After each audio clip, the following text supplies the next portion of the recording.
Hey guys, I know I don't normally do videos this close together, but I wanted to show everybody. Can you hear that?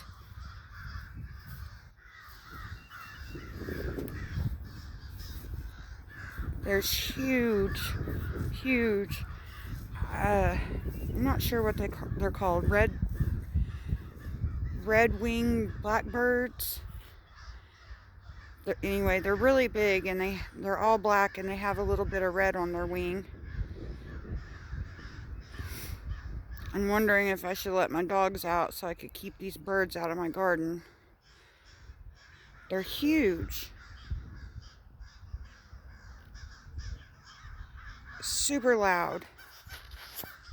Anyway, I just wanted to share that. That's crazy. There's a ton of them. They're everywhere.